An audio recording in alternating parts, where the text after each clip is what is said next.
Hello mga Jai! So for today's video mga Jai, kung problema mo rin yung phone mo na kapag ginamit mo at connected ka agad sa internet or naka-on yung mobile data mo, agad-agad nagpa-pop up yung ads. So bubukas ka pa lang ng application or magte-text ka pa lang or magko-call or mag-Facebook, hindi mo ito magawa kaagad kasi nag-pop up na yung ads. So kung ganito rin ang problema mo Jai, para sa iyo ang video.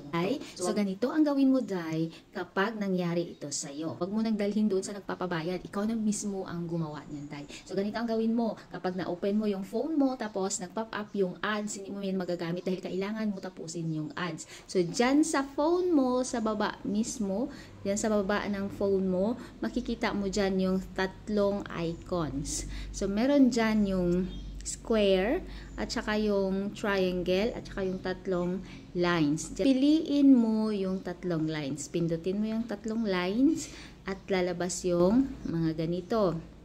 Yung mga application na na-open mo, lalabas yan. So yung una, yung pinaka-last na na-open na application dyan sa phone mo. Ibig sabihin, yan yung nagbibigay ng ads sa'yo. Yes, so anong gagawin mo? Titingnan mo ngayon kung anong application yan. Baka nakapag-install ka ng application na yun ang nagbibigay sa iyo ng ads. So, tingnan mo kung anong application yan. Then, pindutin mo yung home para babalik ka sa home mo. Ngayon, hanapin mo yung application na yan dyan sa phone mo. So, ang gagawin mo, i-uninstall mo yan. Yes, i-uninstall mo yung application na yan dahil yan ang nagbibigay sa iyo ng ads. Ngayon, merong mga application na hindi mo makikita dyan sa phone mo. Yang nagbibigay ng ads na yan, hindi mo makikita dyan.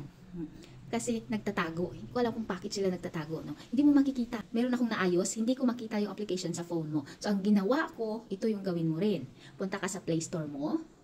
Yes. Tapos, i-search mo dyan yung application na yan. So, ang gagawin mo, pindutin mo lang yan at i-uninstall. Yes. Ganyan lang mga Jai.